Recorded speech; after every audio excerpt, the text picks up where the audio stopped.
বেঁচে আছি ইহকাল, মরে যাব পরকাল। আল্লাহ রাব্বুল আলামিন এই দুই কালের মধ্যে একটা কালকে শ্রেষ্ঠ বলেছেন। তিনি বলছেন ওয়ালাল আখিরাতু খায়রুল লাকা মিনাল উলা। ইহকালের চাইতে পরকালটাই তোমার জন্য উত্তম। যুয়িনা লিন-নাসি হুব্বুশ শাহাওয়াতি মিনান নিসাই ওয়াল বানিনা ওয়াল قناطير المقنطرة من الذهب والفضة والخيل المسومة والأنعام والحرث ذلك متاع الحياة الدنيا والله عنده حسن المآب। جربون الله أكبر। আল্লাহর কাছে ফিরে যাওয়াটাই উত্তম প্রত্যাবর্তন স্থল। দুনিয়াতে একভাবে পার হয়ে যাবে, দুনিয়াতে কেউ স্থায়ীভাবে বসবাস করার কোনো সুযোগ পায় নাই, পাবেও না। কিন্তু মৃত্যুর পরে এমন একটা জীবন আসতেছে যে জীবনটার শুরু আছে কিন্তু কোনোদিন শেষ হবে না। সেটা কি? ইহকাল না পরকাল? বলুন, আসতে বলুন, ইহকাল না পরকাল? আমরা ইহকাল সাজাবো না পরকাল সাজাবো? দুনিয়া দরকার নাই, বিয়ে শাদী করবেন না। আস্তে আস্তে কয় কি বিয়ে শাদী করবেন না? তাহলে আপনারা বললেন যে ইহকাল সাজাবো না।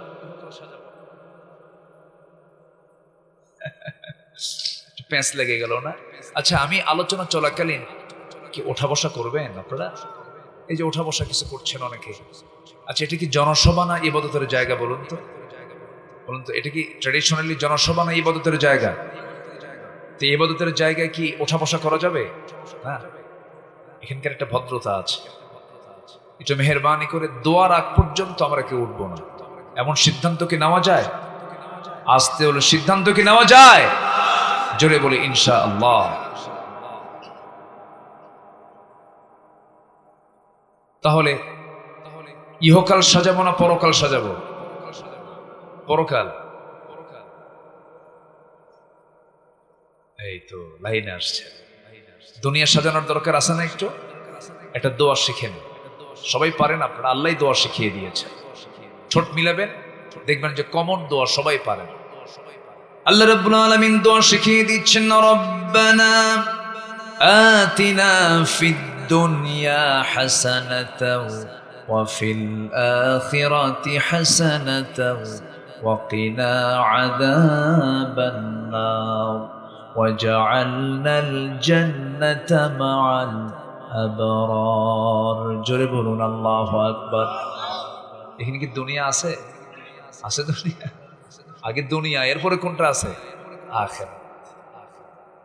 আল্লাহ দুনিয়ার হাসানা দিয়ে দাও, আখিরাতের হাসানা দিয়ে দাও, এবং জাহান্নাম থেকে, আগুন থেকে আমাকে বাঁচাও। এই জন্য দুনিয়াও দরকার, কিন্তু দুনিয়াটা সেই পরিমাণ দরকার যে দুনিয়াটা পেলে পরে আমি আখিরাত পেয়ে যাব।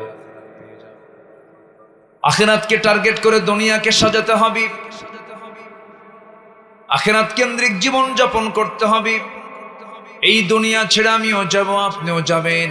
অনেকের দাদা চলে গেছেন, দাদি চলে গেছেন, আমার দাদা দাদি কেউ নাই, নানা নানি কেউ নাই। হয়তো ভাই জানানো দাদা দাদি আছে নাকি?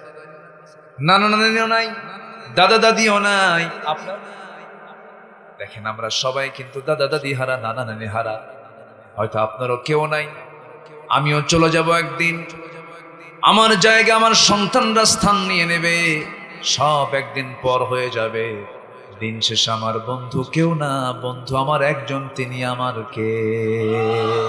চিল্লায় বলুন, তিনি আমার কে? ফিরে যাচ্ছি আমরা কার কাছে?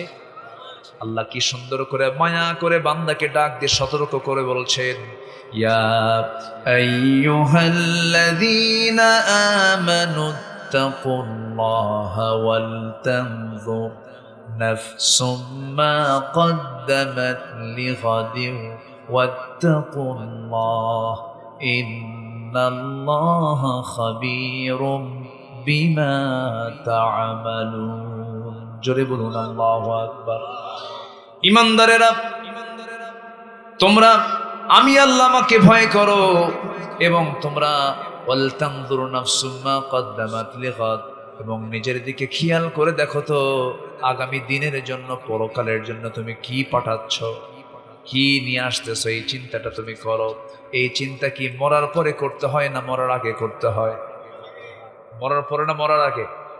যাবে যাবে খান নাই না খেয়ে ওয়াজ করছে। ও আচ্ছা, আগে খাইতে হয়। মাশাআল্লাহ, ঠিক আছে।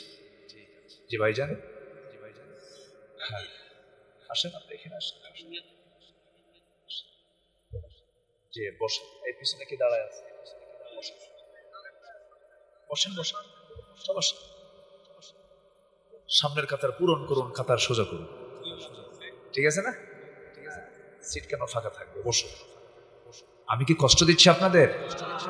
আমার আলোচনা শুনতে রাজি আছেন তো সবাই ইনশাআল্লাহ? কারো কোনো অসুবিধা নাই তো? আমার বন্ধুগণ, আল্লাহ তাআলার কত আদর, আল্লাহ তাআলা কি দরদি কণ্ঠে বলছেন, বান্দা আগামী দিনের জন্য তুমি কি পাঠালা একটু চিন্তা করে দেখো তো। আমাদের এই চিন্তা করতে হবে মরার পরে না মরার আগে? বলেন। মরার তো আগেই চিন্তা করতে হবে। এই দুনিয়াতে আমরা এখানে অনেকে বসে আছেন 60 বছর 70 বছর বয়স হয়ে গেছে, কারো 40 বছর, কারো 30 বছর। একটা মানুষ যখন ম্যাচিউরড হয়ে যায় 15 বছরে সে বালেগ হয়ে যায়। 15 বছর হওয়ার সঙ্গে সঙ্গে তার নামাজটা পড়া কি? জোরে কন। রোজা রাখা কি? ফরজ।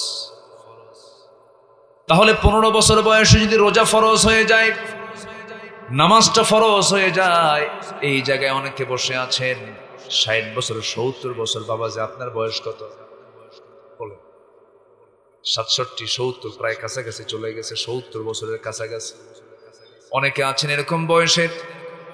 এই যে বয়সী লোকগুলো আপনারা বসে আছেন, কারো 40 বছর হয়ে গেছে, তাহলে কারো কারো জীবনে রোজা 20 বার 25 বার 30 বার আসছে, কিন্তু আজ পর্যন্ত রোজা রেখে বিড়ি ছাড়তে পারি নাই। কি অন্য কিছু না হয় বাদই দিলেন, বিড়ি তো ছাড়তে পারি, ভালোই তো হতে পারলো। বিড়ি খাওয়ার দোয়া খন তো, বিড়ি খাওয়ার দোয়া খন বলেন, দোয়া আছে তো? এই তো একটা বিষয় মাথায় রাখবেন, যে কাজের দোয়া খুঁজে পাবেন না সেই কাজটা কখনো বৈধ হতে পারে না। যে কাজের দোয়া আছে সেই কাজটা অবশ্যই বৈধ, ঠিক কিনা বলেন? চুরি করার দোয়া কি খন? বিসমিল্লাহ। হ্যাঁ, দোয়া মানে চুরি করছেন এক অপরাধ, ওই সময় বিসমিল্লাহ বললে আরেক অপরাধ। জেনা করার দোয়া আছে, সহজেই হিসাব মিলে গেল, সেই কাজে যাব না যে কাজে কোনো দোয়া নাই। আবার মাহফিলে এসে বলে, হুজুর বিড়ি খাওয়া কি জায়েজ আছে নাকি? জায়েজের চেষ্টায় থাকে। হ্যাঁ,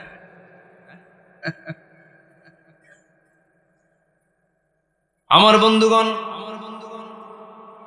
আল্লাহ রাব্বুল আলামিন বান্দাকে ডাক দিয়ে বলছেন, ওয়ালা তুলকু বিআইদিকুম ইলা তাহলুকা। বান্দা তুমি তোমার নিজকে ধ্বংসের দিকে ঠেলে দিও না। ধূমপানে হৃদরোগ হয়, ধূমপানে ক্যান্সার হয়, ধূমপান যৌনের ক্ষতিকর। ধূমপানে এমন কোনো ক্ষতি নাই যা হয় না, সব ক্ষতির মূল জায়গা হলো ধূমপান। এত বড় ক্ষতি হওয়ার পরও বান্দা খাচ্ছে, বান্দা ধূমপান করতেছে, বান্দা টানাটানি করতেছে। আমার বন্ধুগণ, আল্লাহ বলছেন, বান্দারে নিজকে তোমার ধ্বংসের দিকে ঠেলে দেওয়া যাবে না। লাঞ্চটা সুন্দর করে এই লাঞ্চটা দিয়েছেন, সুস্থ করে সবল করে তিনি দিয়েছেন কে? এটাকে বিড়ি খেয়ে নষ্ট করলো কে? আল্লাহ। আল্লাহ নষ্ট করছে না? দেখছেন ছেলে আল্লাহর দিকে চাপায়। বিড়ি খাইছেন আপনি, আর দোষ দিবেন আপনি আল্লাহরে? অসম্ভব।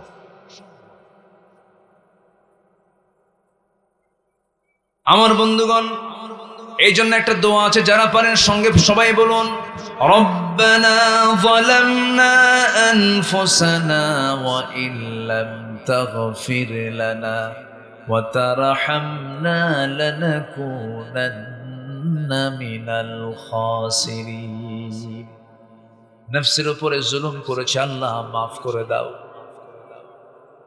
সামনে রমজান আসতেছে, মাত্র 10-12 দিন পর। সারাদিন ভালোই চলে, শেষ রাত্রে খাবার খায়, সেহরি খায়, সারাদিন কোনো বিড়ির কথা বলে না, কোনো ধূমপানের কথা বলে না। সন্ধ্যায় ইফতার করা শেষ হয়ে গেছে, লুকায় লুকায় বুড়া চলা যায় দোকানদারের সামনে গিয়ে বলে, সারাদিন খাই নাই, কিছু মনে হয় না, কিন্তু ইফতার করা মাত্রই মাথা ঘোরে, একসাথে 3টা দিয়ে কাজা তুলি। কি আছে না নাই বলেন? লাভটা হলো বিকেল বেলা রোজাদার খুব মেজাজ খারাপ, যে রোজা থাকবে সে সংযমী হবে। শেষ বিকেলের সময় যখন তার প্রচুর রাগের ঠালায় বলে, শোন রোজা আছে, নহলে তোলে খাইয়া ফালাতাম। দেখছেন এরকম আছে না নাই বলেন? আচ্ছা, লাভটা হলো কি? আমার বন্ধুগণ, সামনে রমজান আসতেছে, ভাববো আমরা এই রমজান আমার জীবনের শেষ রমজানও হতে পারে। আমরা প্ল্যান করে সাজায় নেব। জোরে বলি ইনশাআল্লাহ, জোরে বলি ইনশাআল্লাহ। আমার ভাইয়েরা, একটু কান লাগাবেন, একটু মনোযোগ দিয়ে কথাগুলো শুনবেন। দুনিয়া ছেড়ে আমিও চলে যাব, আপনিও চলে যাবেন।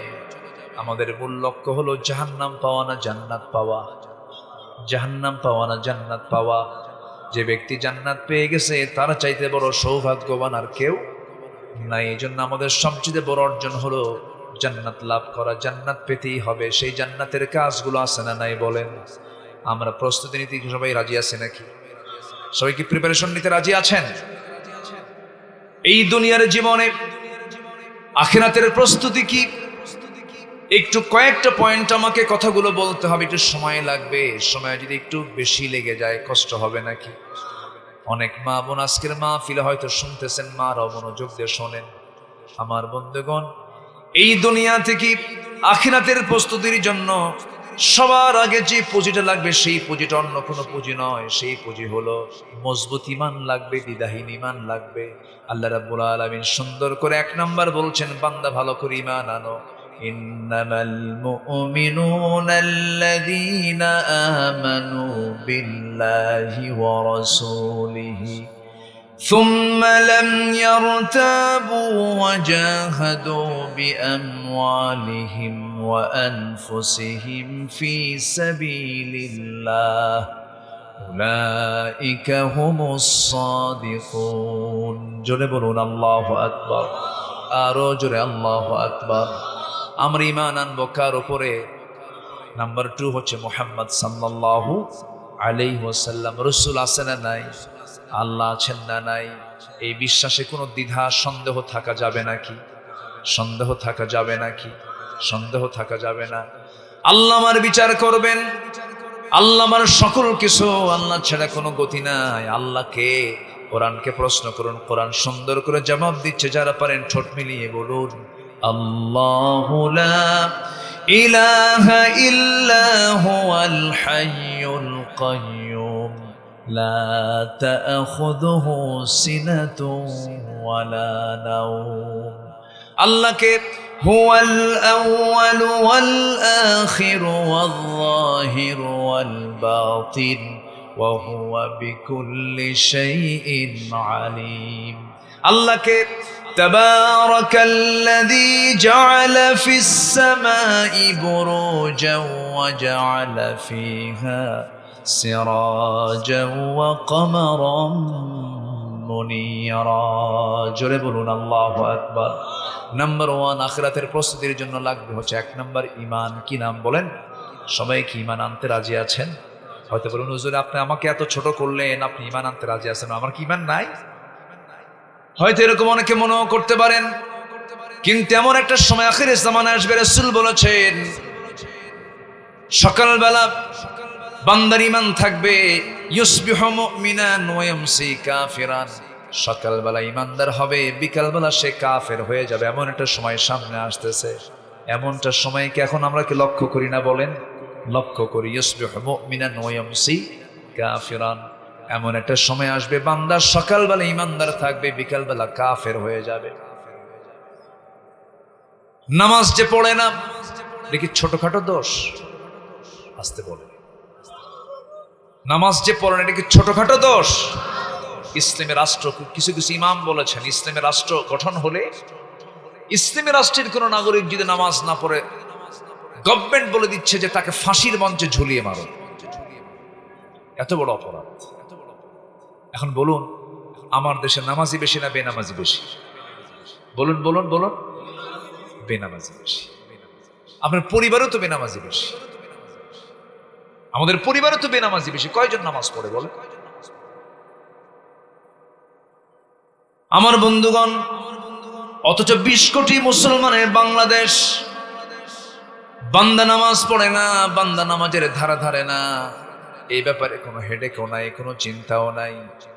চিন্তা করে দেখুন, স্বাধীনতার 53 বছর চলে, 71 কোথায়, 2025 সাল কোথায়?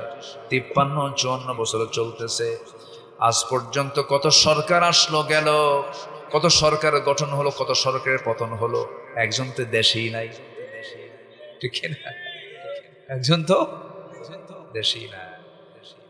আরে কি করলো না? মাহফিলে বসতে পারতাম না, আজকে ভাইকে পাওয়া যেত? বলেন, উপায় তো। মাহফিলে মঞ্চে বসা মাত্রই আতি পাতি যত নেতা সব জড়ো হয়ে যেত। কিরামুন কাতিবিন,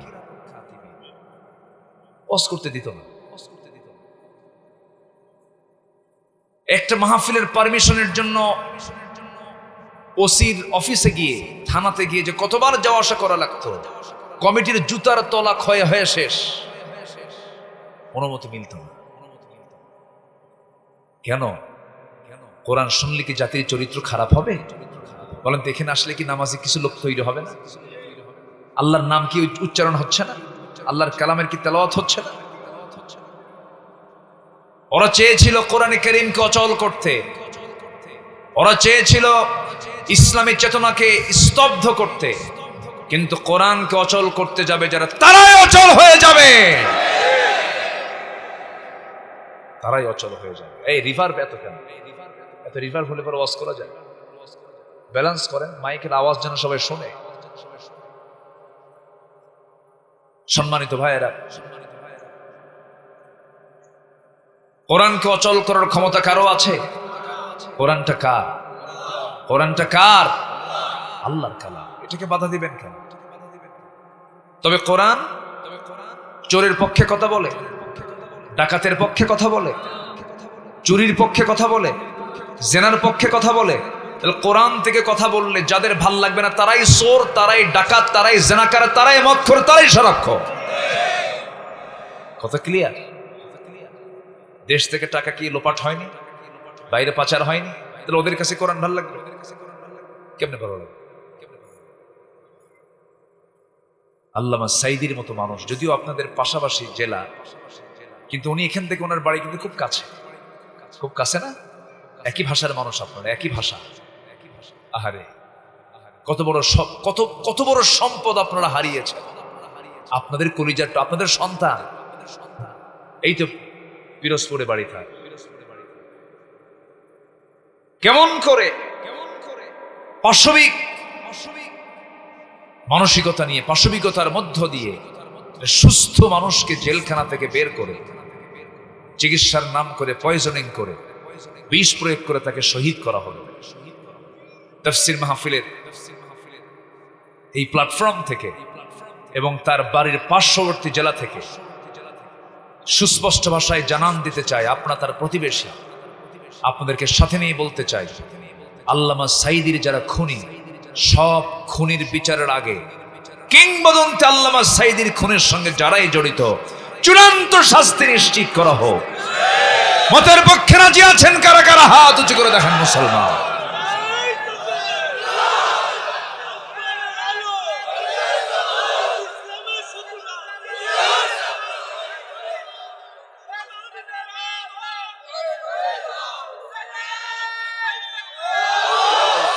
আল্লাহ কবুল করুন, জোরে বলে আমিন, আরো জোরে আমিন।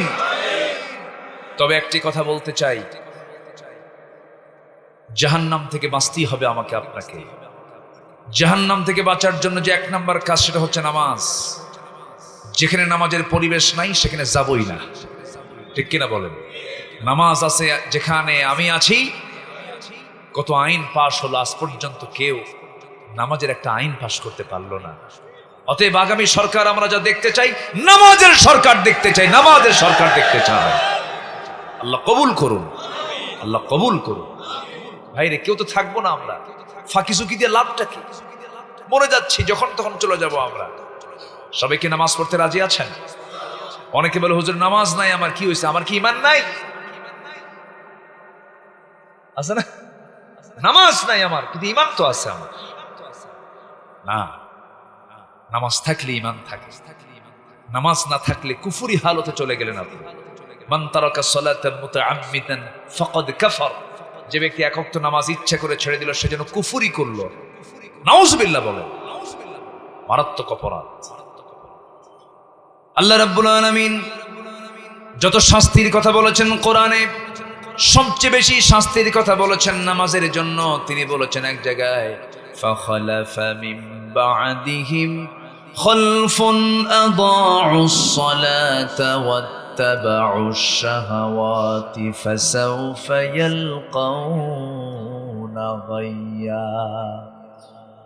এই দুনিয়ার জীবনে যারা নামাজকে নষ্ট করবে, নফসের দাসত্ব করবে, আমি আল্লাহ রাব্বুল আলামিন তাদেরকে শুধু জাহান্নাম দেব না, জাহান্নামের গর্তের মধ্যে ঢুকায়া ছাড়াবো। জেলখানার মধ্যে কিন্তু মারাত্মক আর একটা জেল আছে, সেটা হচ্ছে সেল। গেছেন তো নাকি? না গেলে হয়। এই 16 বছরের ফকিররাও জেল খাটছে। ফকির হাটের ফকির নাকি, জাত ফকির যারা। আমি ফকির হাটে মাহফিলে গেলাম, তো ওখানে গিয়ে বললাম, ভাই ফকির টুকির কই? পিছন আছে ফকির মান,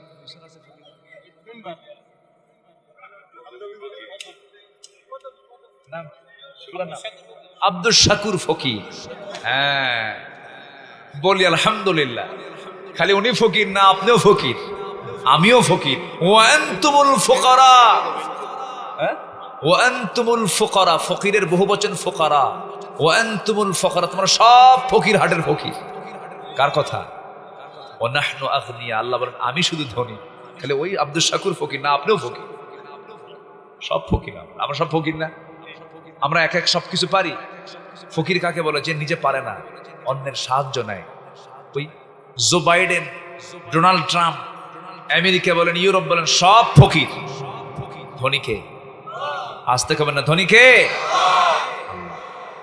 এত সুন্দর মানুষ আপনারা, আমি খুব মজা পাচ্ছি, কিন্তু হাসি খুশি মানুষ আপনারা। বলি আলহামদুলিল্লাহ।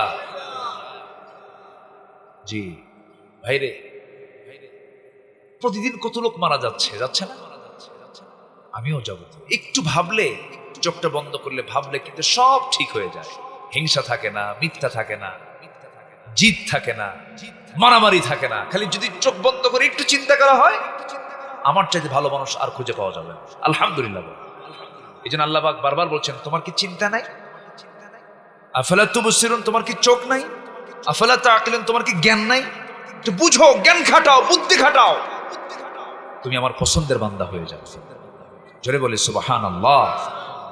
আমরা চিন্তা করব, আমরা স্টাডি করব, আমরা গবেষণা করব, আমরা আল্লাহকে খুঁজে বের করব। আমার আসল বন্ধুকে বলেন, তাকে খুঁজে বের করতে পারলে আর কাউকে লাগবে না। আলাইসাল্লাহু বিকাফিন আবদাহ, বান্দার জন্য আল্লাহই যথেষ্ট। আল্লাহু আকবার বলেন। কে যথেষ্ট? আল্লাহই যথেষ্ট। আমার নবীজি একদিন যুদ্ধের ময়দানে যাবেন, খোলা তরবারি বাবলা গাছের ডালের সাথে ঝুলায় রেখে তিনি ঘুমায় পড়েছেন। এক ইহুদি চট করে এসে তরবারি হাতের মধ্যে নিয়ে বলে, মুহাম্মদ তোমাকে এখন বাঁচাবে কে? দেখছেন ইহুদি কি কয়, তোমাকে এখন বাঁচাবে কে? আমার হাতে তো তরবারি। আমার নবীজির তাওয়াক্কুলটা দেখেন। নবীজি বললেন, আমার আল্লাহ বাঁচাবেন। কেমনে আমার হাতে তরবারি? আল্লাহ আমাকে বাঁচাবেন, আল্লাহ আমাকে বাঁচাবেন। বারবার আল্লাহর নামটা বুলান করে বড় বড় আওয়াজে যখন বললেন, ওই দেখি ইহুদির হাতটা থরথর করে কাঁপতে কাঁপতে তরবারি পড়ে গেছে। দৌড় মেরে গিয়ে তরবারি হাতের মধ্যে নিয়ে বলছেন, ইহুদি আল্লাহ তোমাকে বাঁচালেন, এখন তোরে বাঁচাবে কে? কহ সুবহানাল্লাহ বলবেন না? মুসলমানদের বড় শক্তি হচ্ছে আল্লাহ। যেরকম আল্লাহ, এই আওয়াজের বড় দাম, এই আওয়াজের বড় বিজয়, এটা এই আওয়াজের বড় বিজয় আছে না নাই? আমার ভাইরা, আল্লাহ রাব্বুল আলামিন বলছেন ভালো করে ঈমান আনো, দ্বিধাহীন চিত্তে ঈমান আনো, ঈমান আনতে কোনো কৃপণতা করতে যেও না, ভালো করে ঈমান আনো। আমার বন্ধুগণ ঈমান এনেছেন সাহাবীরা, ঈমান আনতে নিয়ে হাসতে হাসতে দুনিয়া থেকে বিদায় নিয়েছেন, কিন্তু ঈমানটাকে তারা বিক্রি করতে দেন নাই। ঈমানটাকে মজবুত করে তারা গ্রহণ করেছেন, ঈমানটাকে লালন করেছেন, ঈমানটা মজবুত করে গ্রহণ করেছেন। কে না জানেন ইতিহাসগুলো, সবার কম বেশি ইতিহাসগুলো জানা আছে। সুমাইয়ার জীবন চলে গেছে, খাব্বাবের জীবন চলে গেছে, খুবাইবের জীবন চলে গেছে, ইয়াসার পরিবারের জীবন চলে গেছে। নবীর সামনে ইয়াস রাদিয়াল্লাহু তাআলা আনহু যখন কালেমা পড়েছেন, আমার নবীজি মক্কার মাটিতে দেখতে পান ইয়াসারকে কাফেররা ধরে ফেললো, বলল ইয়াসার কালেমা নাকি পড়েছি, ঈমান নাকি এনেছো? হ্যাঁ এনেছি। ছেড়ে দাও। ঈমান তো আনছি ছাড়ার জন্য নয়, মরবো কিন্তু ঈমান ছাড়বো না। মেরে মেরে রক্তাক্ত করে দেওয়া হলো। শেষ পর্যন্ত সাইয়েদনা ইয়াস রাদিয়াল্লাহু আনহুর একটা পা ঘোড়ার একটা পায়ের সঙ্গে বেঁধে, আর একটা পা একটা ঘোড়ার পায়ের সঙ্গে বেঁধে দিয়া দুই দিকে বিপরীত দিকে ঘোড়া চালাইয়া দিল। মুরগির রানের মতো দুই টুকরা হয়ে দুনিয়া থেকে ইয়াসার দুনিয়া থেকে বিদায় নিলেন। স্বামীর এমন নির্মম বিদায় দেখে বউটা সহ্য করতে পারলেন না। সুমাইয়া এসে বলছেন, আমার প্রাণের স্বামীকে তোমরা মানলা কেন? কালিমা পড়ার কারণে, ঈমানের কারণে।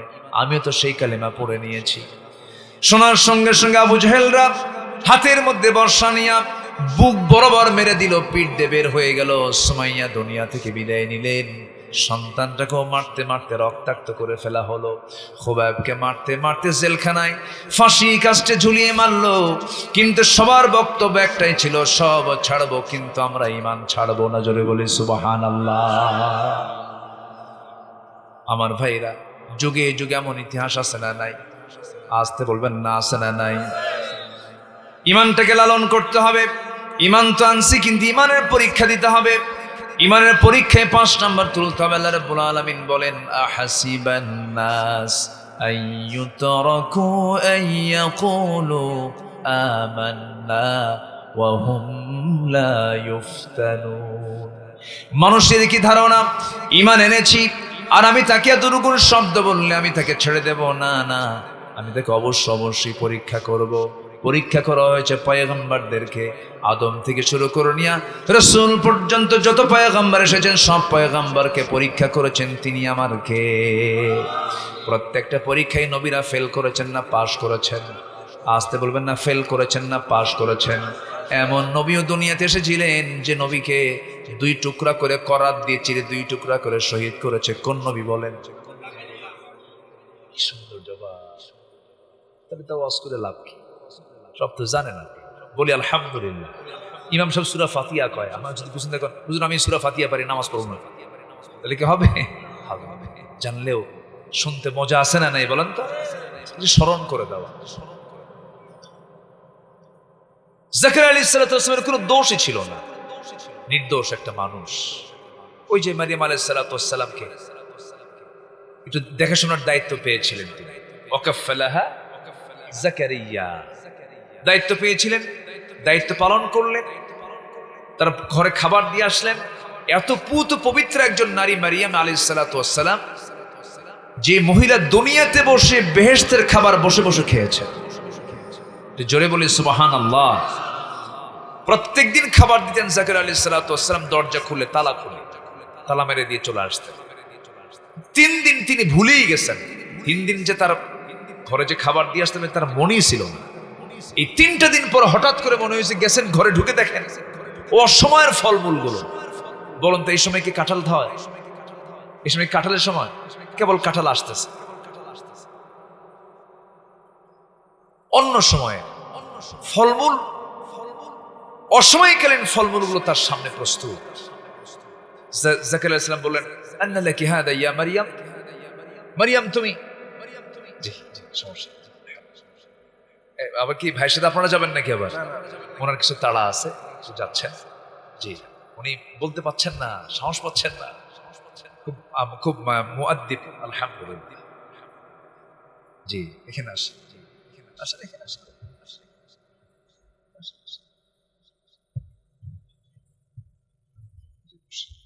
আলহামদুলিল্লাহ, আপনাদের বসা টসা দেখে মনে হচ্ছে আপনারা আজকাল ফজর পর্যন্ত আর উঠবেন না। লক্ষণ খুব ভালো, বলি আলহামদুলিল্লাহ। একটা জায়গায় যখন মজা পাওয়া যায়, এটা তো ইমানের মজা, বলি আলহামদুলিল্লাহ। যাক তা'মুল ঈমান, ইমানের একটা মজা আছে না নাই বলেন তো? আচ্ছা, ফজর নামাজ যদি মিস হয় একদিন নামাজে, সারাদিন ওর ভাল লাগে না। হঠাৎ করে ফজর নামাজ ওঠা হয় নাই, সারাটা দিন খেলে মনে হয় কি যেন বাদ গেছে আমার, কি যেন বাদ গেছে আমার। এটাই হচ্ছে ইমানের মজা, বলি আলহামদুলিল্লাহ। কিন্তু ইসলাম আবার সহজ। হঠাৎ করে তোমার নামাজ ফজরের আগে তোমার ঘুম ভাঙ্গে নাই, সূর্য উঠে দেখো সূর্য উঠে গেছে, কিচ্ছু করার দরকার নাই। রাসূল বলেছেন কারোর সঙ্গে কোনো কথা না বলে সোজা গিয়ে ওযু বানায়া নামাজে দাঁড়াও, আল্লাহ পাক তোমার ফজরের সওয়াব দিয়ে দিবে। আল্লাহ কি কঠিন না সহজ? সহজ। ঘুমন্ত ব্যক্তির উপরে কোনো শরীয়ত নাই, পাগলের উপরে কোনো শরীয়ত নাই। পাগলের উপরে কোনো শরীয়ত আছে নাকি? শিশুর উপরে কোনো শরীয়ত নাই। তিনটা শরীয়ত, তিন জায়গায় শরীয়ত এলাও হয় না। শিশুর উপরে কোনো শরীয়ত নাই। নাম্বার 2 হলো পাগল। কি বলেন? পাগল। তাহলে আমাদের চাইতে পাগল কি বিপদে না নিরাপদে? আস্তে কর, বিপদ না নিরাপদ? আমরা ওদের কি বিপদ মনে করি, কিন্তু ওরাই কি? ঘুমন্ত ব্যক্তির উপরে কোনো শরীয়ত নাই। হঠাৎ করে আপনার ঘুম ভাঙ্গে নাই, কিন্তু মাঝে মাঝে হলে সেটা ভিন্ন কথা, কিন্তু প্রত্যেক দিন ঘুম ভাঙ্গে না, নাকি এরকম কিছু? আল্লাহ বোঝে। আল্লাহ প্রত্যেক বান্দার মাথায় একটা অ্যালার্ম সিস্টেম করে রাখে। কোন বান্দা যদি প্ল্যান করে যে আমি ফজর 5টার দিকে উঠবো, ওই প্ল্যান অ্যালার্ম ঘড়ি লাগে না, আল্লাহ প্রত্যেকটা ব্রেনের ভিতরে সেই অ্যালার্ম সেট করে দিয়েছে। ফাঁকিবাজি দিবেন? অসম্ভব ব্যাপার। তবে হ্যাঁ, হার্টের রোগী আছে না, হার্টের রোগীকে যদি ডাকা হয় ঘুমের অবস্থায়, বলেন তো তার জন্য কি এটা ভালো নাকি শরীরের জন্য খারাপ হবে? এই জন্য দেখেন ইসলাম তাকে জোরও করছে। আল্লাহু আকবার, আল্লাহু আকবার বলেন। সবাই নামাজ পড়তে রাজি আছি তো? তাহলে কোন নবীকে 2 করাত দিয়ে চিটছে বলেন তো? জাকারিয়া আলাইহিস সালাতু ওয়াস সালাম। আল্লাহু আকবার, খুব দামি নবী ছিল। জাকারিয়া আলাইহিস সালাতু ওয়াস সালামকে কেন করাত দিয়ে চেরা হলো? মারিয়ামের দায়িত্ব তিনি পেয়েছিলেন, কিন্তু সেই মারিয়ামকে আল্লাহ রাব্বুল আলামিন আবার জানালেন ইন্নাল্লাহ আস্তাফাকি ওয়া তাহহারাকি। মারিয়াম, আল্লাহ তোমাকে নির্বাচিত করেছেন, তোমাকে পবিত্র করেছেন। আল্লাহ তোমাকে সন্তান উপহার দিবেন, তুমি সন্তানের মা হবে। তিনি বললেন কেমন করে সম্ভব? সন্তান তো আমার হতেই পারে না, কারণ আমার স্বামী নাই, কোন পুরুষ আমাকে স্পর্শ করে নাই, কেমন করে সন্তান হবে আমার? কিন্তু আল্লাহ রাব্বুল আলামিন অসম্ভবকে সম্ভব করতে পারেন কিনা বলেন। ইন্না মাসালা ঈসা কামাসালি আদম। ঈসার দৃষ্টান্ত হলো আদমের মতো। ঈসার দৃষ্টান্ত কার মতো? আদমের মতো। আদম আলাইহিস সালামের বাবা নাই, আল্লাহর পয়গম্বর ঈসা আলাইহিস সালামেরও কি বাবা নাই? কি দৃষ্টান্ত মিল আছে না নাই বলেন তো? আল্লাহ রাব্বুল আলামিন নবী পাঠাবেন, মারিয়ামের পেটে পাঠায়া দিবেন। মারিয়াম বলছেন আল্লাহ আমাকে কোনো পুরুষ স্পর্শ করলো না, কেমন করে সম্ভব? আল্লাহ পাক পারেন কিনা বলেন। অনেক লম্বা তাফসীর। হাম্মামখানায় ঢুকেছেন গোসল করার জন্য, ফেরেশতা চলে আসছেন, জামার আস্তিনটা আস্তে করে টান দিয়েছেন, টান দিয়ে ভিতরে ফুৎকার মেরে দিয়েছেন। আবার কেউ বলেন মুখ গহ্বরটা ফাঁকা করে মুখের মধ্যে ফুৎকার দেওয়া হলো, মিন্স বন্ধ হয়ে গেল, বাচ্চা পেটে চলে আসলো। 6 মাস 7 মাস হয়ে গেছে, চেহারা হলদেটে হয়ে গেছে। 9 মাস যখন পূরণ হয়ে গেছে, সবাই বলে ফেললো এটা কেমন কথা হলো? মারিয়াম থাকলো বাইতুল মুকাদ্দাসের পাশে, দায়িত্ব নিয়েছে জাকারিয়া। এই কাম জাকারিয়া ছাড়া কেউ করে নাই। যেরকম নাউজুবিল্লাহ। এরকম কুধারণা, অনুমান, আন্দাজ করা কথা বলার লোক এখনো আছে না নাই? আছে কি না? যখন এই কথা বলে ফেলল, অভিযোগের তীর আল্লাহর নবীর দিকে নেওয়া হলো। এই দিকে মারিয়াম আলাইহিস সালামকে ডেকে বলল, মারিয়াম তোমার সঙ্গে এই অপকর্ম কে করেছে? তিনি বলছেন আল্লাহর কসম করে বলি আল্লাহ পাক আমাকে পুরুষ ছাড়া আল্লাহ পাক আমাকে সন্তান দিয়েছেন, কিন্তু কেউ বিশ্বাস করে না। ঘাড় ধাক্কা দিয়া রক্তাক্ত করে তাকে বাইতুল মুকাদ্দাস থেকে বের করে দেওয়া হলো। এইদিকে জাকারিয়া আলাইহিস সালামকে ধরে ফেলা হলো, করাত দিয়ে চিরি জিনার অভিযুক্ত করে তাকে দুই টুকরা করে দুনিয়া থেকে বিদায় করা হলো। কি পরীক্ষায় তারা পড়েছেন! তার সন্তান ইয়াহইয়া আলাইহিস সালামকেও জব করে নবীর মাথা রানীর সামনে উপহার দেওয়া হয়েছে। এরকম করে অসংখ্য পয়গম্বর শাহাদত বরণ করেছেন। আশাদ্দুন নাসি বালাউল আম্বিয়া ফাল আমসাল সুম্মাল আমসাল। এই পৃথিবীতে সবচাইতে বড় বালা মুসিবত যত আসছে, সবচাইতে বড় বালা মুসিবতের সম্মুখীন হয়েছেন আম্বিয়া কেরাম। জোরে বলি আল্লাহু আকবার। মারিয়াম আলাইহিস সালাম, মায়েরা কি আছে আশপাশে? শুনতেছ? ও মায়েরা আছে, বলি আলহামদুলিল্লাহ। তাহলে তোমার আলোচনা ওইদিকে যাচ্ছে কিছু। কোন মহিলার কথা বলছি বলেন? বলেন কোন মহিলার কথা? কি রাগী মানুষ না ধৈর্যশীলা মানুষ? রাগ না ধৈর্য? কি ধৈর্য দেখেন! একটু রাগলেন না, একটু মন খারাপ করলেন না। ধৈর্যের পিরামিড তিনি ছিলেন।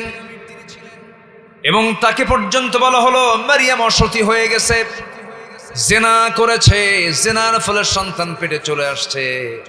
সব তাকে রক্তাক্ত করে বের করে দিল। তিনি বের হয়ে গেলেন, বিতাড়িত হলেন, বাইলহাম উপত্যকার দিকে চলে গেলেন। সে জায়গায় 9টি মাস 10টি মাস পূরণ হয়ে গেল। সন্তান ভরা পেট, খাবার দাবারের প্রয়োজন কোথাও তিনি কিছু পেলেন না। শুকনো ডালের নিচে শুয়ে পড়লেন, শুকনো গাছ শুকনো ডালের নিচে ঘুমিয়ে পড়লেন। ঘুম থেকে জায়গা পেয়ে দেখেন সদ্য সন্তান ঈসা আলাইহিস সালাম তার ডান পাশে হাত পা নড়াচড়া করে। জোরে বলুন সুবহানাল্লাহ। এই জাগতিক জীবনে তিনজন নারীর সন্তান ডেলিভারির সময় পৃথিবীর কোনো ধাত্রী প্রয়োজন হয় না, আল্লাহ পাক সরাসরি ফেরেশতা পাঠায় দিয়েছেন। এর মধ্যে একজন হচ্ছেন মারিয়াম আলাইহিস সালাম। সন্তান যখন ডেলিভারি হয়ে গেল, সন্তানটা দেখলেন, মনে তার তৃপ্তি চলে এলো। গাছের ডালের দিকে তাকায় দেখেন সবুজের শ্যামলে রূপান্তরিত হয়ে গেছে। টসটসে ফলগুলো সেখানে লেগে আছে, ধরে আছে। ফলগুলো হাত দিয়ে পারলেন, খেয়ে নিলেন, জীবনের শক্তি ফিরে পেলেন। সন্তানকে দুধ খাওয়াচ্ছেন। এমন সময় তাকে অর্ডার দেওয়া হলো, মারিয়াম এই জায়গায় আর তোমার থাকা যাবে না, নির্জনে না থেকে তুমি এখন মানুষের মাঝে যাও। তিনি বললেন কেমন করে যাব? সকল মানুষ আমাকে ঘেরাও করে ফেলবে আর বলবে অসতী মহিলা, যার সন্তান নিয়ে আসছে। এই সমস্ত জবাবগুলো আমি কেমন করে দেব? সেই সময় আল্লাহ রাব্বুল আলামিন বলছেন, জানায়া দিচ্ছেন মারিয়াম সেই সময় তুমি কোনো কথা বলবে না, সেই সময় বলবে আমি রোজা আছি। কি আছে? রোজা আছি। তিনি সুন্দর করে তাকে শেখায় দিল, ক্বালাত ইন্নী নাযারতু লিররহমানি সাওমা। আমি রোজা আছি। আমি কি আছি? রোজা আছে। তাহলে রোজা কি আমাদের না আগের থেকে আছে? কি রোজা কি এখনকার না আরো আগে থেকে আছে? আর উনি যে রোজা রেখেছেন, কিসের রোজা রেখেছেন বলো? কথার রোজা। ফাইন কথা। কি বললেন এটা? কথার রোজা কি জানে বলছে এখানে? কথা। আপনি মাশাআল্লাহ বড় আলেমে দিন বড়। কথার রোজা। ক্বালাত ইন্নী নাযারতু লিররহমানি সাওমা। সাওম মানে কি? রোজা। আমি রোজা আছি। কিন্তু তার রোজা কিন্তু না খেয়ে থাকার রোজা ছিল না। কিন্তু আমার দেশের যে রোজা চলে সেটা কি খাওয়ার রোজা না, কথা না বলার রোজা। বলেন বলেন, কথা বলার রোজা আমার দেশে নাই। তাহলে তো রোজাও নাই। বলেন সব কথা কি বলা যাবে? রোজা রেখে সব কথা বলা যাবে? মান লাম ইয়াদা কাওলা যুর ওয়াল আমাল বিহি ফালাইসা লিল্লাহি হাজাতুন ফি আন ইয়াদা তুআমাহু ওয়া শারাবা। যে ব্যক্তি রোজা রেখে মিথ্যা ছাড়তে পারলো না, বাজে কথা ছাড়তে পারলো না, তার রোজা রাখার কোনো প্রয়োজনই নেই। তাহলে কি না? বলেন কথা কি বলা যাবে? কথা বলা যাবে। কোনটা? যেটা আল্লাহর পছন্দ সেটা বলা যাবে। যেটা আল্লাহর পছন্দ নয় সেই কথা বললে রোজা হবে? তাহলে এখনো কি কথার রোজা আছে না নাই? কথার রোজা আছে না নাই? মারিয়াম আলাইহিস সালাম যখন তিনি বলে ফেললেন ইন্নী নাযারতু লিররহমানি সাওমা, আমি রোজা আছি, আমি কোনো কথা বলবো না। তোমরা যদি কোনো কথা বলতে চাও, আমার দোলনায় থাকা নবজাতক মাত্র 3 দিনের বাচ্চা, তার সঙ্গে তোমরা কথা বলে না। জোরে বলি সুবহানাল্লাহ। পৃথিবীতে দোলনায় থেকে 3 শিশু কথা বলেছেন। কয় শিশু বলেন? একজন হচ্ছেন ঈসা আলাইহিস সালাম, যিনি হচ্ছেন মারিয়ামের সন্তান, তার ছেলে ঈসা ইবনে মারিয়াম। ঈসা ইবনে মারিয়াম। কোরআনে কারীমে আল্লাহ রাব্বুল আলামিন শুধু একজন নারীর নাম উল্লেখ করেছেন, আর তাছাড়া সেকেন্ড কোন নারীর নাম কোরআনে খুঁজে পাবেন না। সেই মহিলার নামটা কি বলেন? বলেন বলেন বলেন। কি সম্মান! কোন মহিলার নাম নাই, একটা মহিলার নামও খুঁজে পাবেন না। আম্মা জান আয়েশার কথা আসছে কিন্তু ইঙ্গিতে আসছে, নামে আসে নাই। আসিয়ার কথা আসছে, ইমরাতে ফিরাউন আসছে, ইমরাতে লূত আসছে, ইমরাতে নূহ আসছে, কিন্তু মারিয়াম সরাসরি নাম শুধু একজন মহিলার নাম আসছে, তিনি হচ্ছেন মারিয়াম। আল্লাহু আকবার। খুব দামি ছিলেন। আমার বন্ধুগণ, অনেক লম্বা কথা শর্ট করে বলি। আখিরাতের প্রস্তুতি নিব আমরা।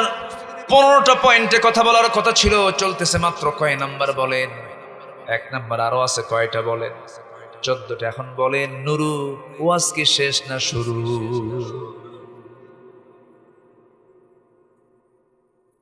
কি কন? সাহস আছে? সাহস আছে? আগামীকালকে আমার মাহফিল বেশি দূরে না, মাত্র ঠাকুরগা।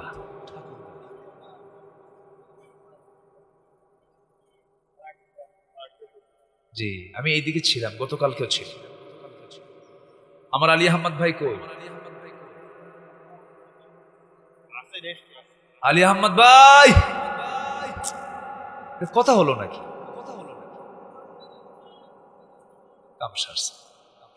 আমার খুব প্রিয় ভাই, ওই যে ভট্টকনকপুর মাদ্রাসা চিনেন না? আল্লাহ, তার অনেক বড় খেদমত এই মাদ্রাসার জন্য। আল্লাহ কবুল করুন। জোরে বলি আমিন। আরো জোরে আমিন। জি, সম্মানিত ভাইয়েরা, মারিয়াম আলাইহিস সালাম যখন বললেন তোমরা এই বাচ্চার সঙ্গে কথা বলো, সব বলে ও তো আধা পাগল ছিল আগে, এত পুরা পাগল হয়ে গেছে। পাগল নাকি এই বাচ্চা? কথা কয়। অবাক হয়ে যাচ্ছে।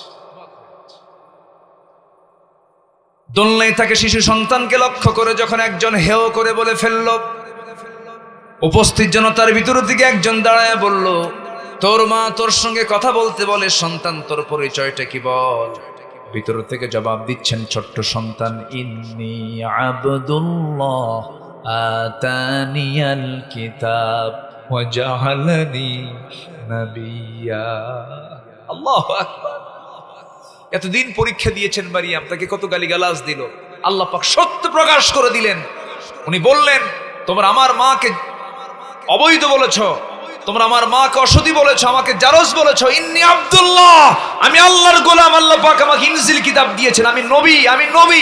আমার মা নবীর মা, নবীর মা।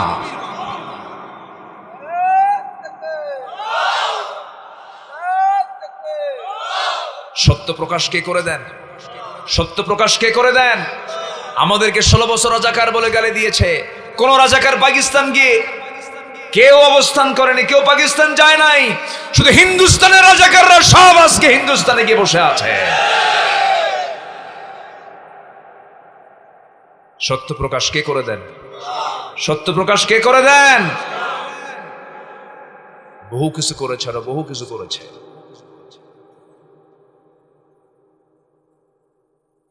দাঁড়িয়ে রাখা লোকগুলোকে সন্দেহ করেছে, কুকুরের মাথায় টুপি পরিয়েছে, বহু কিছু করেছে। ইতিহাস, যে ঘৃণ্য ইতিহাস তারা রচনা করেছে। সর্বশেষ আমার সন্তানদেরকে গুলি করে মেরে আগুনে পুড়ে হত্যা করেছে ওরা। একটা দুটো অপরাধ নয়। ইন্টারনেট বন্ধ করে দিয়েছে, বলে ইন্টারনেট বন্ধ হয়ে গেছে। আমরা বন্ধ করি নাই, বন্ধ। বহু কিছু করেছেন আপনারা। মিথ্যা কথা মানুষ এত বলে, একটা দেশের প্রধান ব্যক্তি যদি মিথ্যুক হয়, জাতির কপালে কি থাকতে পারে বলে? উঠতে বসতে ঘুমাতে খালি মিথ্যা কথা। আপনারা আমাকে ভোট দিয়ে নির্বাচিত করেছেন, ভোট দিয়েছেন আপনারা। এই তো হচ্ছে অবস্থা।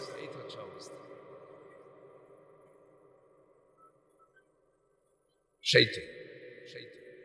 তাহলে আমরা এক নাম্বার কি হলো বলেন তো? আখিরাতের প্রস্তুতি কি? বলেন বলেন কি আনবো আমরা? ভালো করে বলেন, কি আনবো? ঈমান আনবো। আমার দেশের কিছু কিছু লোকের নামই আছে ঈমান আলী, আছে না? নামাজ নাই, নাম হলো রমজান আলী। এই কই যান? বসেন, যাওয়াটাও নেই। এখান থেকে নড়াচড়া করলে মানুষ উঠতে চায়। আমি না দেখতে যাবেন, আমি দেখলাম তো আপনি যাবেন কেন? বসেন। আমি যখন অন্য তালে থাকবো তখন যাবেন, আগে দেখবেন যে আমি কোন মোশানে আছি। নাম হলো ঈমান আলী। নাম কি? ঈমান আলী, কিন্তু নামাজ পড়ে না। নাম হলো ফজর আলী। ফজরের সময় হয়েছে, মা শখ করে ফজরের নাম রাখছে, বাবা ফজর করিস, কিন্তু সে ঘুম থেকে ওঠে মাত্র সকাল 10টায়। নাম হলো আতর আলী। গোটা গায়ে গাজার গন্ধ, আছে না নাই? নাম হলো হিম্মত আলী। সাইকেলের চাকা বাস চলে শীত হয়ে পড়ে। নাম হলো বাদশা মিয়া, ভিক্ষা করে, আছে না? নাম রাখছে কি বলে? বাদশা মিয়া। নাম হলো খোকা মিয়া, বয়স মাত্র 82 বছর। নাম হলো লাল মিয়া, কিন্তু এদিকে কালো মানুষ। নাম দিয়ে তো কাজ হবে না। নবীর বাপ হয়েও লাভ নাই, নবীর সন্তান হয়েও লাভ নাই, নবীর বংশের হয়েও লাভ নাই। নবীর বংশ আবু লাহাব, নবীর ছেলে কে? কেনান। নবীর বাপ আজার, কিন্তু লাভ হবে না, কারণ তার মধ্যে কি নাই? ঈমান থাকতে হবে। আমরা তো নবীরই সন্তান সব। আমরা কি নবীর সন্তান না? আমাদের বাপ আদম, আমাদের বাপ কে? আদম। আমাদের মা কে? হাওয়া। আমরা নবীর সন্তান, আমরা নবী জাদা। এক মাহফিলে গেছে, এক পীর সাহেব আসছে। সেই মাহফিল, আমি পীর বিরোধী না, পীরকে মহাব্বত করি। পীর সাহেবকে সালাম দিলাম, উত্তর নেয় না। এরকম কিছু কিছু হুজুর আছে, কিন্তু সালাম দিলে কালে এরকম করে, কিন্তু কোনো আওয়াজ মাওয়াজ কিচ্ছু নেই, কোনো মানে কিছু কয়ই না এরকম। তো সালাম দিলাম, উনি উত্তর তেমন নিলেন না ভালো করে। বললাম, আপনার পরিচয়? আমি অমক পীর জাদা। ধমকের ঠেলায় আমাকে বললাম, আচ্ছা ঠিক আছে, আর কিছু কব না, চুপচাপ থাকি। কিছুক্ষণ পর উনি এখন আমাকে উইলিংলি বলতেছে, হুজুর আপনার পরিচয় কি বলো? বললাম, আমি হলাম নবী জাদা। কি কথা বোঝেন নাই? উত্তর কি ঠিক আছে না? উনি বললেন যে আপনি এরকম করে বললেন কেন? হ্যাঁ তাই তো, আপনি যদি পীরের ছেলে হয়ে যদি পীর জাদা হন, আমার বাপ আদম, উনি নবী, আমি তার ছেলে জাদা, নবী জাদা, লাভ কি? লাভ হবে ঈমান আনলে। লাভ হবে কি আনলে? ভালো করে আমরা ঈমান আনবো, জোরে বলি ইনশাআল্লাহ। ঈমান আলীর মতো না, ঈমানের মতো ঈমান আনবো, জোরে বলি ইনশাআল্লাহ। নামাজ কয় ওয়াক্ত হবে? জবান কয়টা হবে? ওয়াদা কেমন হবে? বলেন, ওয়াদা কয়টা হবে? এটার নাম ঈমান। ঈমান কখনো এলোমেলো হতে পারে না। ঈমান কখনো অগোছালো জীবন হবে না। ঈমান হবে গোছালো জীবন, পরিপাটি জীবন হবে। নামাজটা হবে তার শৃঙ্খলা হবে, তার নামাজ হবে, পর্দা হবে, মিথ্যা কথা বলবে না, ওজনে কম বেশি করবে না, ভেজাল করবে না, মিথ্যা মামলা দেবে না, জমিনিয়া মারামারি করবে না, জমির আইল ঠেলবে না। জমির আইল ঠেলাঠেলি মনে হয় বাগেরহাট জেলার কোথাও না আছে। ঠেলাঠেলি আছে। আর এরপরে রাস্তার মাঝখান দিয়ে খুঁটি মারে, আছে রাস্তার মাঝে খুঁটি মারে, এরকম আছে না? নাই? হাঁটিস কেমনে, তোর 14 গোষ্ঠী দেখবো আমি, আছে এরকম আছে না? রাস্তায় খুঁটি মারে। এই সমস্ত কাজগুলো ইমানদার কখনো করতে পারে না। এগুলো পরকালের প্রস্তুতি নয়। আপনি যার রাস্তা বন্ধ করে দিচ্ছেন, সেই বান্দা তো আল্লাহর বান্দা। আর জমিনটা মূলত কার? আপনার নামে রেকর্ড হতে পারে, CSMR হতে পারে, খারিজ হতে পারে, নিউট্রিশন হতে পারে, কিন্তু মূল মালিকানা এই জমিনের একমাত্র কার? আল্লাহর বান্দাকে আপনি আটকাতে পারবেন না। রাস্তা আপনি করে দিবেন, বরঞ্চ রাস্তা করে দিলে পরে আল্লাহ আপনাকে জান্নাতের রাস্তা করে দিবেন। সুবহানাল্লাহ বলবেন না? পৃথিবীতে সবচেয়ে শ্রেষ্ঠ কাজ কি জানেন? মানুষের উপকার করা। মানুষের উপকার করা। আমরা যদি পারি কিছু উপকার করবো, কিন্তু ক্ষতির কাছে যাওয়া যাবে। চুল পরিমাণ যেন ক্ষতি।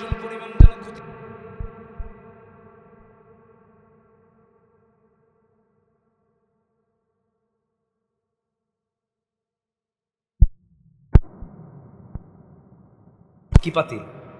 ভাঙ্গা মাটির পাতিলকে কেন্দ্র করে যুগের পরে যুগ যুদ্ধ লাগিয়ে রাখতো যে জাতি, সেই জাতিকে একটা সুতার কাঠিতে আবদ্ধ করেছেন ইমানের বলে বলিয়ান হয়ে। আর কিসের বিধান দিয়া বলেন?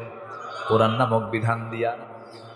এমন সুন্দর জাতি বানায় নিলেন যারা ছিল চোর, নারী সতীত্বের জম, যারা কাবা গেছেন। আপনি কাবা গেছেন তো নাকি? মক্কা গেছেন? এবার রেজিস্ট্রেশন করছেন? আপনি গেছেন? কি করলেন আপনি গেছেন? মাশাআল্লাহ, বলি আলহামদুলিল্লাহ।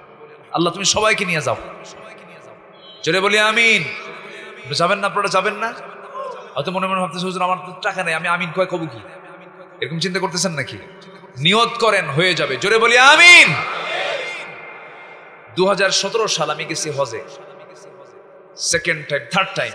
প্রথমে গিয়েছে 9 সালে, 2017 সালে আমি গেছি। মনে হয় লোকটার বাড়ি হলো যশোর। আমাকে দেখে দৌড় মেরে এসে আমাকে জড়িয়ে ধরলেন, জড়িয়ে ধরে বলছে হুজুর আমি রিক্সা চালাই। বললাম আপনি হজে আসলেন কেমনে? কে 20 বছর আমি টাকা জমাইছি। কয় বছর?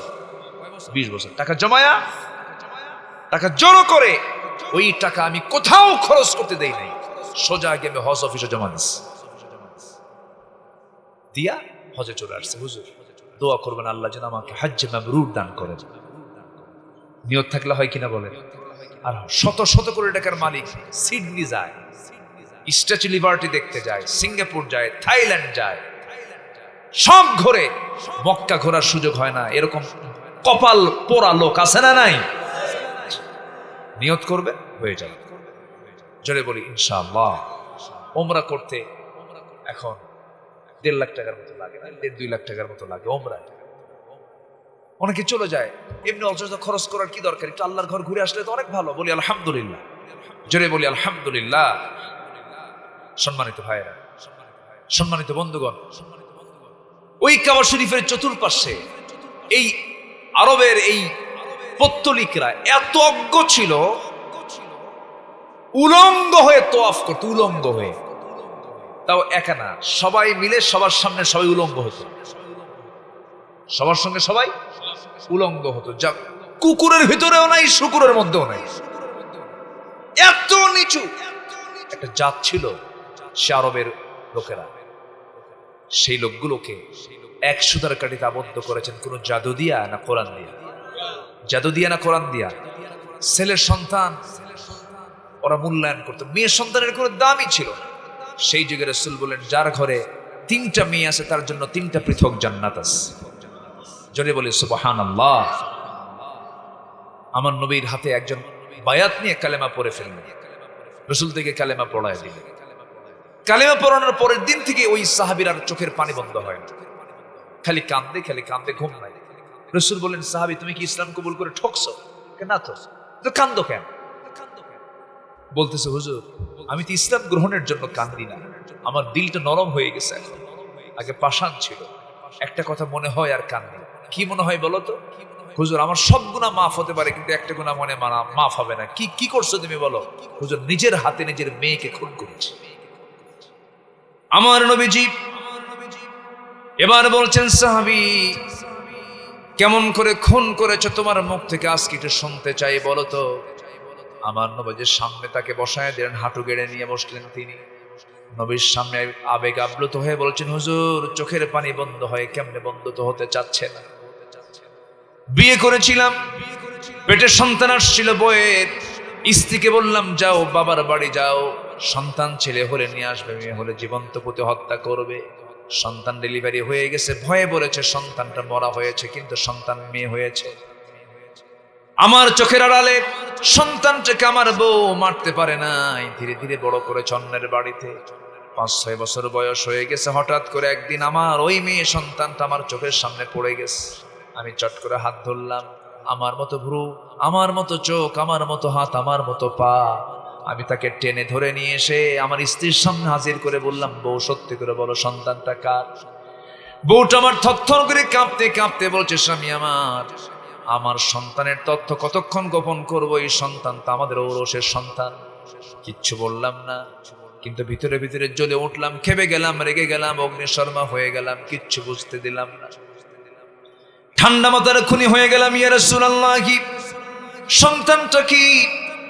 আমি মেরে ফেলার জন্য বিভিন্ন প্ল্যান করতে লাগলাম মনে মনে। সন্তানটাকে আস্তে করে আদর দিয়ে ডাকলাম, মা এদিকে আসো। সন্তানটা কোলের মধ্যে বসলো, চুমু খেলাম, আদর করলাম, সোহাগ করে তাকে কাছে টানলাম আর বললাম, মা গো, কালকে সকাল হলে পরে আমি তোমাকে তোমার নানির বাড়ি নিয়ে যাব। মেয়েটা আমার এত খুশি হুজুর, মার কাছে গিয়ে বলে, মা তুমি আমার এমন দরদি বাবার সঙ্গে আগে কেন পরিচয় করে দাও নাই?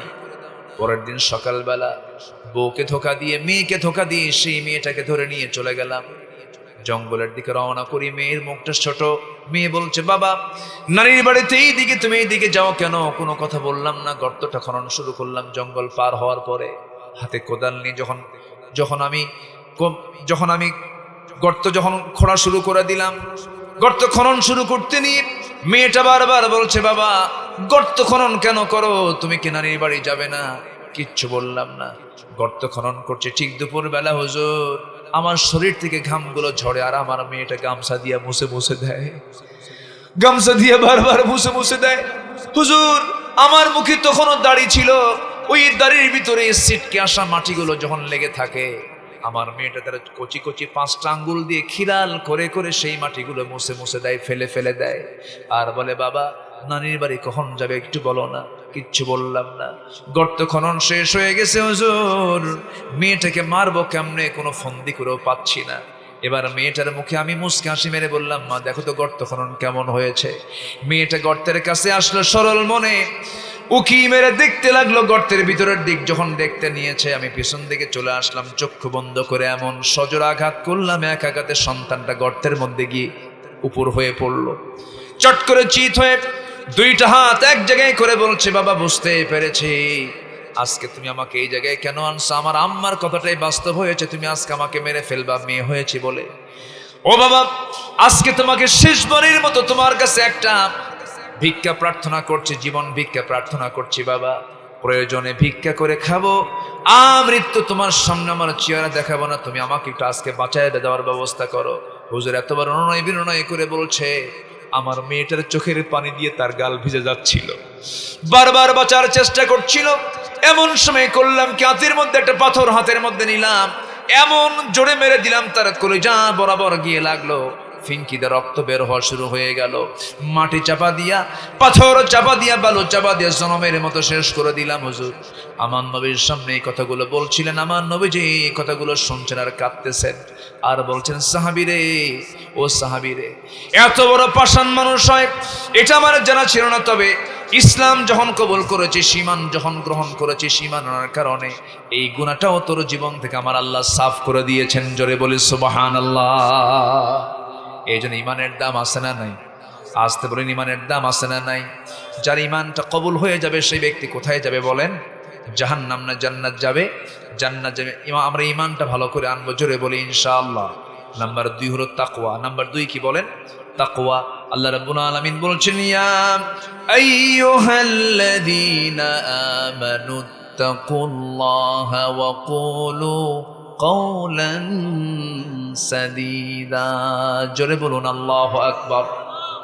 আল্লাহকে ভয় করো, তাকওয়া অবলম্বন করো, সোজা কথা বলো। নাম্বার 3 হচ্ছে ন্যায় বিচার প্রতিষ্ঠা করা। ইন্নাল্লাহা ইয়া'মুরু বিল আদলি ওয়াল ইহসান ওয়া ইতা'i যিল কুরবা ওয়া ইয়ানহা আনিল ফাহশাই ওয়াল মুনকারি ওয়াল বাগি ইয়া'iদুকুম লা'আল্লাকুম তাযাক্কারুন। জোরে বলুন আল্লাহু আকবার।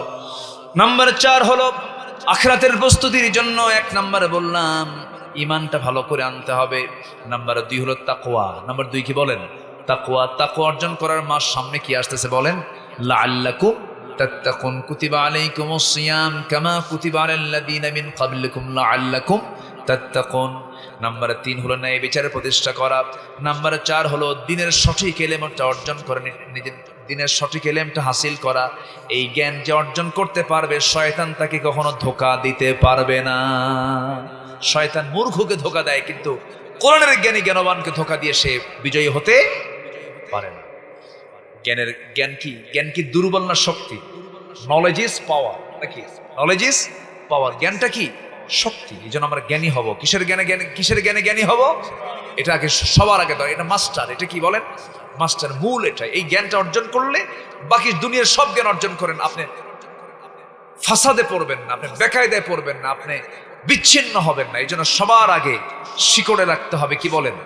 কোরআন।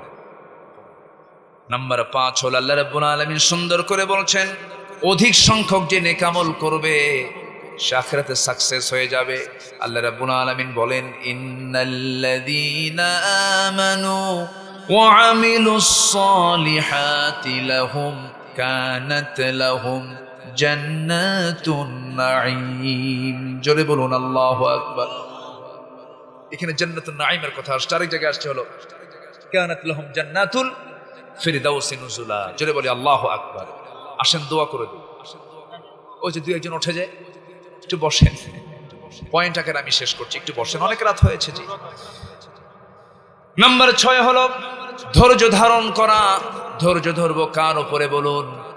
আসতে বলবেন না, কার উপরে? ছেলে দেন কে? মেয়ে দেন কে? দেন না কে? সম্পদ দেন কে? আবার কেড়ে নেন কে? অসুখ দেন কে? সুস্থ করেন কে? অসুস্থ করেন কে? ফয়সালা কার? ফয়সালা কার? মন খারাপ করা যাবে না। ধৈর্য একটা যোগ্যতা। ধৈর্য একটা কি? যোগ্যতা। রাগ কিছু কোনো যোগ্যতা? রাগ যোগ্যতা? রাগের জন্য কোনো যোগ্যতা লাগে না। আর ধৈর্য কি? যোগ্যতা। ধৈর্য আনার জন্য যোগ্যতা অর্জন করতে হয়। ধৈর্যশীল হব আমরা, জোরে বলি ইনশাআল্লাহ। স্বামী স্ত্রীর মধ্যে গন্ডগোল লাগছে, ধৈর্য ধরবে কে বেশি? কিচ্ছু কয় না, বইয়ের উপরে দায়িত্ব দিয়ে দিলাম। স্বামী স্ত্রীর মধ্যে নেতাকে নেতাকে এখন তো জোরে গেলেন স্বামী, কিছুক্ষণ আগে তো কিছু বললেন না। জি, রাগ করতেছেন নাকি আপনারা? একটু মজা করে বলতেছি। আল্লাহ তাআলা পুরুষকে দিয়েছেন দায়িত্ব, এই জন্য যার পরে দায়িত্ব বেশি তার ধৈর্যের পরিমাণ কম থাকতে হবে না বেশি থাকতে হবে? বেশি থাকতে। মেয়েদের মধ্যে যে ধৈর্যটা আছে সেটা আপনার মধ্যে নাই। মেয়েরা পারে কি? বাচ্চা কোলে নিতে, বাচ্চা দুধ খাওয়াতে, সারা রাত কান্দে, মা ওটা নিয়ে ঘুরে শুয়ে থাকে। আপনি পারবেন? একদিন বউ রাগ করে থুইয়া হয়তো বললো যে 1.5 মাসের বাচ্চা তুমি থো, তুমি দেখো, গেলাম বাড়ি। 1.5 মাসের বাচ্চা থুইয়ে যদি আপনারা থুইয়ে যদি চলে যায়, এক বেলা যদি আপনার দেখতে নেন, আসার কয়টা খাবে? কন পারবে না? পারবে না। এই ধৈর্য আল্লাহ পাক কাকে দিয়েছেন? মাকে দিয়েছেন। আর আপনার মধ্যে যে ধৈর্যটা আছে এই ধৈর্যটা থাকতে হবে, এটা আবার মেয়েদের মধ্যে নাই। মেয়েদের কথা কম হয় না বেশি হয়? বলেন, কম হয় না বেশি হয়? বেশি হয়। সারাদিন পুরুষ বলে 2000 শব্দ আর মহিলা কয় 5000 শব্দ। বেগুন কিনতে ভুল করছে। বৃষ্টির দিনের বেগুন কি গ্যারান্টি আছে? বৃষ্টির দিনের বেগুনের কোনো গ্যারান্টি আছে? উপর থেকে সব ফটফটা দেখা যায়, উপরে কোনো সমস্যা নাই, কিন্তু আপনি নিয়ে গেছেন ভালোই, বাড়িতে গিয়ে বটিতে যখন কুটতে নিয়েছে বউ, যখন দেখছে পোকা বেগুন, ওই পোকা বেগুনের তফসির হবে 3 ঘন্টা। কি আমি কি ভুল বলতেছি? এটা মাথায় রাখতে হবে যে তাদের কথায় এক কথা একবার না বারবার, এটা মাথায় রাখতে হবে। মাথায় রেখে এরপরে বলতে হবে, বলো কি, মানে আপনি শোনেনই নাই, কথা বলছেন নাই, যা কইছে কইছে। এটার নাম হলো সংসার। বলি আলহামদুলিল্লাহ। এটার নাম কি? সংসার। ধৈর্য। আল্লাহ পাক বলছেন ধৈর্য যারা অবলম্বন করবে তাদের কোনো লস নাই। জোরে বলি সুবহানাল্লাহ। আল্লাহর কাছে চাইতে নিয়েও কি দরকার? ধৈর্য দরকার। আল্লাহ হঠাৎ করে দিলেন না, দিতে দেরি করলেন, আল্লাহ তোমার ডাকমই না, কাম হবে? ধৈর্য ধরে চাইতে হবে। হয়তো আল্লাহ আমাকে দিয়ে দিলেন, আলহামদুলিল্লাহ। দিলেন না, অপেক্ষায় থাকবেন, হয়তো পরে পাবেন। হয়তো দুনিয়াতেই পেলেন না, ছেলের সন্তান আপনাকে আল্লাহ দিল না, মেয়ের সন্তানও দিল না, অথবা যা দিয়েছিল নিয়ে চলে গেছে, আল্লাহ আপনাকে জান্নাতে দিয়ে দিবে। আমাদের মূল লক্ষ্য কি বলেন? মূল লক্ষ্য কি বলেন? জান্নাত। জান্নাত যদি মূল লক্ষ্য হয়, বান্দার কোনো কাজে আফসোস নাই, বান্দার কোনো কাজে আফসোস হবে না, লস হবে না, তা সে কখনো হতাশ হবে না। নাম্বার 7 হলো আল্লাহর উপরে ভরসা থাকতে হবে। ওয়ামাইয়াতাওয়াক্কাল আলাল্লাহ ফাহুয়া হাসবুহ। যে ব্যক্তি আল্লাহর প্রতি ভরসা করবে, আল্লাহ তার জন্য যথেষ্ট হয়ে যান। জোরে কোন সুবহানাল্লাহ। নাম্বার 8 হলো দুনিয়ার ভোগ বিলাসে নিমগ্ন হওয়া যাবে না। যে কোনো মুহূর্তে আমরা চলে যাচ্ছি। যাবেন আপনি চুলকাটি বাজার থেকে, এখানে কোন বাজার, স্ট্যান্ড কোন? ভরসাপুর। ভরসাপুর মানে ওখানে ভরসা আছে। হ্যাঁ, আলহামদুলিল্লাহ। একটা কেন মাল 3 টাকায় বেচে, খুব ভরসা না? আচ্ছা বলি, আমি কথা বলি।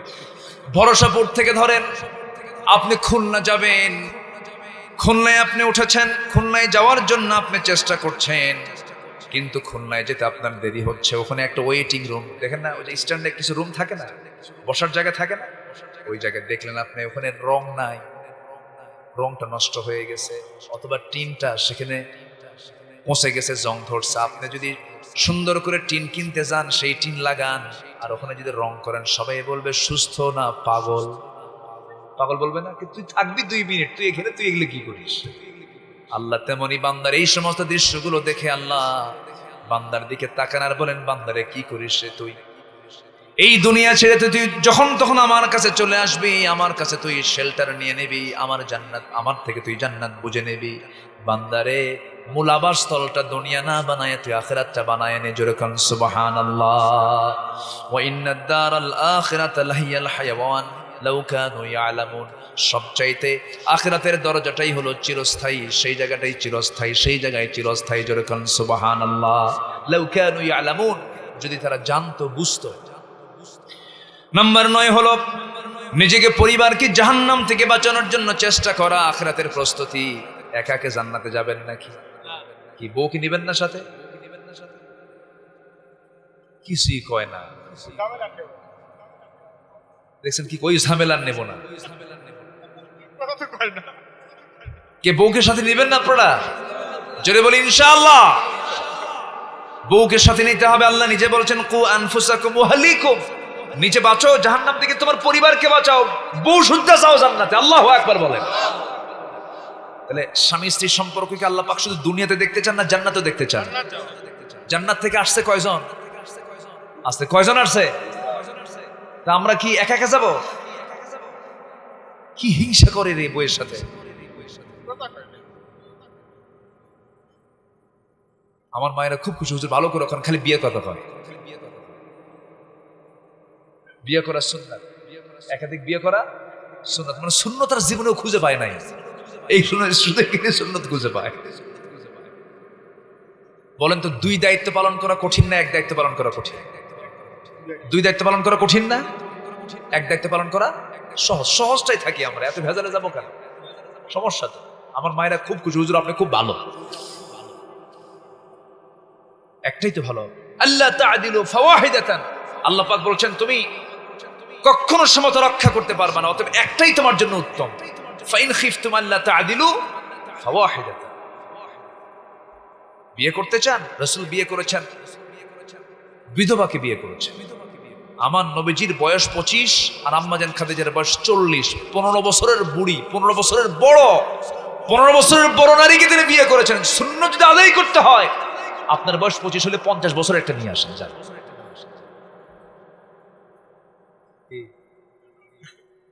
এখানে রাজি নাই না?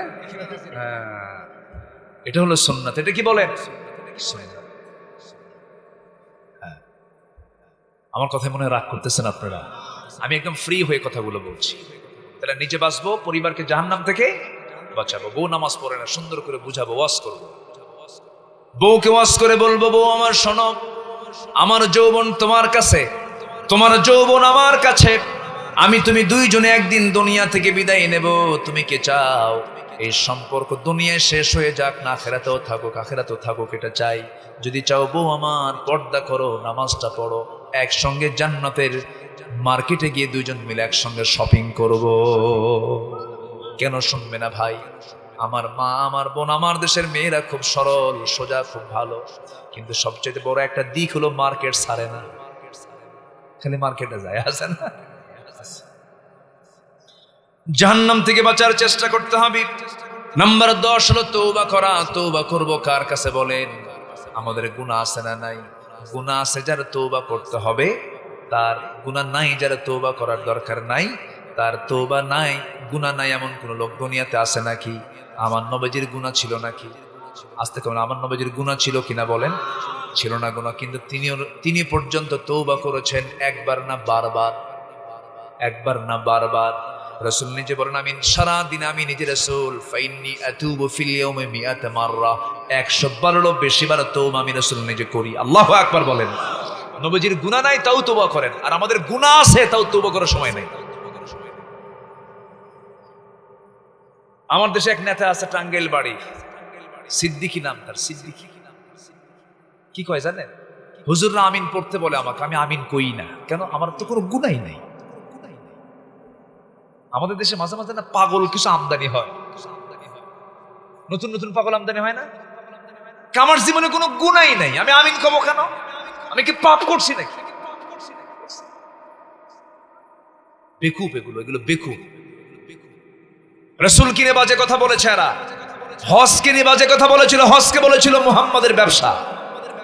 যেরকম নাউজুবিল্লাহ, এগুলো বেয়াদব, এগুলো বেয়াদব, এগুলো ইসলাম নিয়ে, রাসূল নিয়ে, কোরআন নিয়ে বাজে কথা বলে। এই জমিনে কোন নাস্তিকের উত্থানকে আমরা সহ্য করতে দেব না, আমরা সহ্য করব না। অবশ্যই নাস্তিকতার বিরুদ্ধে আমাদের কথা বলার দরকার আছে না নাই? আসতে বলবেন না, আছে না নাই? ও এত আইন পাশ হয়েছে, সামনে একটা আইন পাশ হওয়া দরকার। রাসূলকে শাতিমে রাসূল, রাসূলকে গালি দিলে ফাঁসির মঞ্চে ঝুলিয়ে মারা দরকার। এই সমস্ত কড়া কড়া আইনগুলো পাশ হওয়া দরকার। ইনশাআল্লাহ বলি হবে, হবে, হবে, জোরে বলে ইনশাআল্লাহ। তওবা করব কার কাছে? নাম্বার 11, আল্লাহর পথে কি করব? ব্যয় করব। ব্যয় করব কার পথে? কার পথে? এই খাতে ব্যয় করলে লস না লাভ? আল্লাহ বলছেন ডাবল ডাবল দিয়ে দেব, ডাবল ডাবল দিয়ে দেব। আল্লাহু আকবার বলেন। 10 থেকে 700 গুণ পর্যন্ত, 10 থেকে 700 গুণ পর্যন্ত। আল্লাহু আকবার বলেন। 7 থেকে 700 গুণ পর্যন্ত। সাবআ সানাবিলা ফি কুল্লি সুমবুলাতিন মিয়াতি হাব্বাহ, 7 থেকে 700 গুণ পর্যন্ত বাড়ায় দিবেন আল্লাহ রাব্বুল আলামিন, ডাবল ডাবল দিয়ে দিবেন। মান যাল্লাযী ইউকরিদুল্লাহু করদান হাসানা, কে আছে আমাকে করজে হাসানা দিবে, আমি তাকে ডাবল ডাবল দিয়ে দেব। জোরে বলে সুবহানাল্লাহ।